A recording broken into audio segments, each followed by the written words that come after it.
నమస్తే, welcome to Suman TV Karimnagar. నా పేరు వినయ్. ఒక సాధారణ మనిషి కష్టాన్ని కృషిని బయటికి తీసేదే సుమన్ టీవీ కరీంనగర్.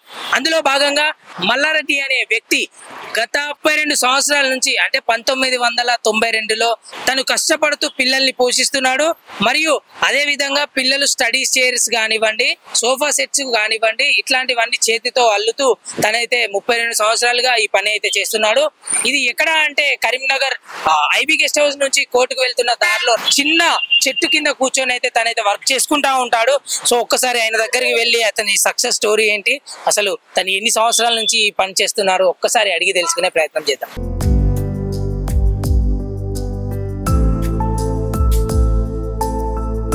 సో ప్రస్తుతం మనం ఇక్కడ చూసుకోవచ్చు, ఎంతో ఓపికగా తన చేతులతో అల్లుతూ ఇక్కడైతే ఉన్నారు. ఒకసారి మాట్లాడి తెలుసుకుందాం. నమస్తే అండి.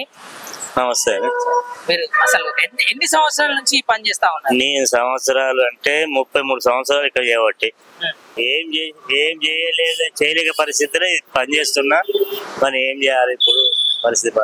మా కొడుకున్నాడు, ఎంటెక్ చేసి ఇప్పటి వరకు ఉద్యోగం లేదు, ఏం లేదు. సో పిల్లలు ఎంటెక్ చేశాడా? ఎంటెక్ చేసిండు. మా చిన్న బిడ్డ ఎంటెక్ చేసింది. 4 బిడ్డలు నాకు. వాళ్ళకు ఇక అదే ఇక ఉద్యోగం మన చేసి ఇంతకుముందు మా కొడుకు చేసిండు సాఫ్ట్వేర్ గా. 1 సంవత్సరం చేసినాక మళ్ళా వర్క్ అయిపోయిందని తీసేసాడు. మరి బయటగానే ఉన్నాడు. ఎట్లా మరి? మా కొడుకు ఉద్యోగం లేదు, ఏం లేదు. మీకు ఎన్ని సంవత్సరాలు? నా 72 సంవత్సరాలు ఉంటాయి. 72 సంవత్సరాలు. సో పిల్లలకు పెళ్లి అయిందా? 4 బిడ్డలు పెళ్లిళ్ళు అయిపోయినాయి. కొడుకున్నాడు, పెళ్లి. ఇప్పుడు మీరు చేస్తేనే మీ కుటుంబం నడుస్తా ఉందా? సుమారుగా ఇది అల్లినందుకు ఎంత తీసుకుంటా ఉంటది? అది మరి తక్కువ. మొదలు ఫస్ట్ అయితే 50 రూపాయలు ఖర్చు తీసుకున్నా. ఇప్పుడు 30 ఏళ్ళ ముచ్చట్లు చెప్ప. ఇప్పుడైతే 700 దాకా, 700, 600 అట్లా టైం బట్టి ఉంటది. అది ఇప్పుడు వెళ్తే 700, 750. సో ఇట్లాంటి రోజుకి ఎన్ని అల్లుతా ఉంటారు? ఏది ఒకటి అయితే ఒకటిన్నర. ఇంకా చిన్న అయితే 2 కుర్చీలు, చిన్న కుర్చీలు అయితే 2 అవుతాయి. ఇంకా 1.5 అయితే అంతకంటే కూడా కాదు. సరే, ఒకటి చెప్పండి. ఈ రోజుల్లో చాలా మంది సోఫా సెట్స్ కానివ్వండి ఇలాంటి వాటిలో కూర్చోవడానికే ఇష్టపడతారు. ఇలా అల్లిపించుకొని కూర్చోవడంలో దాంట్లో రీజన్ ఏంటి? రీజన్ అంటే నీకు ఇప్పుడు వైరల్ కూర్చుంటే నీ పొద్దంతా కూర్చో ఏం కాదు, నొప్పి రాదు. అదే ప్లాస్టిక్ మీద కుర్చీ మీద కూర్చుంటే ఈ నొప్పి వస్తుంది. గంటకు లేవాలి, మళ్ళీ అటు ఇటు పోవాలి, తిరగాలి, మళ్ళీ మీరు అట్లా ఉంటది. కాబట్టి ప్లాస్టిక్ మీద వైర్ మీద కూర్చుంటే నీకు పొద్దంతా కూర్చో, నీకు నొప్పి అనేది రాదు. నువ్వు పొద్దంతలే, నువ్వు 24 గంటలు ఉంటే ఏం కాదు దీని మీద. అట్లా అదే ఎఫెక్ట్ అదన్నారు. ఇదే అన్నట్టు మంచిది అన్నట్టు. కరీంనగర్ లో మీలా అల్లే వాళ్ళు ఎంత మంది ఉన్నారు? చాలా మంది అందరు పని చేసుకున్నారు. ఇప్పుడు కూలీ పడగానే పని చేసుకున్నారు. ఇప్పుడు పని ఎక్కువ, పైసలు తక్కువ, అందుకని అందరు బంద్ పెట్టుకున్నారు. ఇక మనకు చాతనాక మనం ఇప్పుడు అంతా. సో మీరు ఈ చెట్టు కిందనే కూర్చోవడానికి రీజన్ ఏంటి? మరి ఇక మనం సెటర్ పెట్టుకుంటాం. సెటర్ తీసుకొని కిరాయిలు పెడితే దగ్గర 50 కిరాయి ఉంటది. 50 రూపాయలు కట్టలేమా? కడతామా? కిరాయి కొడతామా మనం? అట్లా అందుకని రోడ్డు మీద కూర్చొని బతుకురం జీవనోపాధి చేసుకుంటున్నాం. సుమారుగా మీరు 1992లో స్టార్ట్ చేశారంటున్నారు కాబట్టి ప్రస్తుతం ఇక్కడ ఎటువంటి బిల్డింగ్లు కానివ్వండి ఏది లేనుండే సందర్భం అనుకుంటాను నేను. అప్పుడైతే ఇది అపార్ట్మెంట్ లేకనే అది కూడా లేదా, రెడ్డి కాంప్లెక్స్ అది కూడా లేదు. అన్ని ఖాళీ ఉన్నాయి, అన్ని ఖాళీగా ఉంటుంటాయి. మొదటి నుంచి ఇదే పని చేస్తున్నారా? అసలు ఎక్కడి నుంచి వచ్చారు? నేను కాగజ్నగర్ పోయినాం. మా నాయన చిన్నప్పుడు, నేను 5 సంవత్సరాలు అప్పుడు తీసుకుపోయాను మా కాగజ్నగర్. ఇక అప్పుడు పెరిగింది, చదివింది అక్కడనే కాగజ్నగర్ లో. సిల్క్ బట్ట తయారైంది. ఆ కంపెనీలో నేను జాబ్ చేసిన. 10 సంవత్సరాలు చేసిన. కంపెనీ బంద్ అయింది. బిర్లా కంపెనీ బంద్ అయినాక ఇటు కరీంనగర్కి వచ్చిన. ఇది ఎవరు నేర్పించారు? నేను ఇక్కడనే నేర్చుకున్నది. అంటే సన్నవేరి అప్పుడే అంతకుముందు వచ్చిన.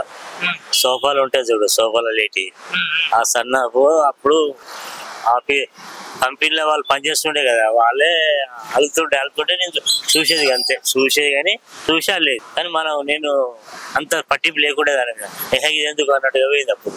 ఇప్పుడు ఇదే ఇదే టైం వచ్చింది. టైంకి పని చేస్తుంది. తెలిసిన పనే అన్నం పెడుతుంది అట్లా.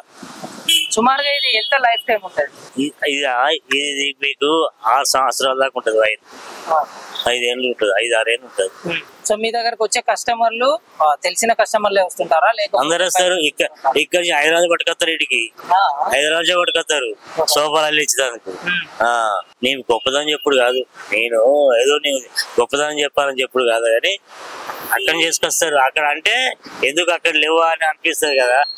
ఆడ ఎక్కడెక్కడో ఉంటారు కదా, వాళ్ళకి తెలియదు కదా, కాబట్టి వాళ్ళు వచ్చే టైంలో పట్టుకొని వస్తే అల్లి ఇచ్చినాక మళ్ళీ పట్టుకొని పోతుంటారు. సో ఇది వచ్చేసి వర్షాకాల సమయం. సో మీరు ఇక్కడ రోడ్ పైన కూర్చొని ఇలాంటి చెట్టు కింద కూర్చొని చేస్తా ఉన్నారు. సో ఒకవేళ వర్షం పడితే అపార్ట్మెంట్ లోపలికి లోపల ఈ కుర్చీ లోపలే పెడతా నేను. రాత్రి ఎప్పటికైనా లోపలే పెడతా. నేను కట్టక మంది ఇక్కడ అల్లాను. మీరు ఎక్కడ ఉంటారు? కరీంనగర్. నేను ఇక్కడ ఇంద్రనగర్. నేను ఇంతకు ముందు జ్యోతినగర్ లో పోయినా, జ్యోతినగర్ నుంచి ఇటు ఈ మైలానపల్లెకు సొంతం ఇల్లు అనేది లేదు కదా, ఇల్లు లేదు కదా, కిరాయికే ఉండ నేను. సో చూస్తున్నారు కదా, ఎంతో కష్టపడి తను ఎంతో శ్రమించి తన కుటుంబాన్ని అయితే ఈ వర్క్ చేసుకుంటూ అయితే పోషిస్తున్నట్టుగా తెలుస్తా ఉంది.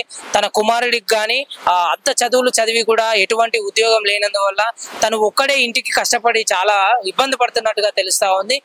వచ్చే రోజుల్లో మరికొన్ని ఒక 2-3 రోజుల్లో ప్రభుత్వం నుంచి ఉద్యోగ క్యాలెండర్ కూడా రిలీజ్ అవుతా ఉంది. సో ఇలాంటి ఉద్యోగ క్యాలెండర్లు రిలీజ్ అవ్వడం వల్ల ఇలాంటి పై చదువులు చదివిన వారంతా ఉద్యోగం పొంది తమ తల్లిదండ్రులు పిల్లల్ని సంతోషంగా చూస్తూ ఉంటారు.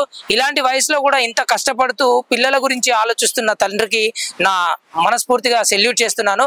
సో ఇలాంటి మంచి కంటెంట్స్ సుమన్ టీవీ ఎప్పుడు మీ ముందే ఉంటుంది. Camera person Bothula Prashanth, Vinay, Suman TV, Karimnagar.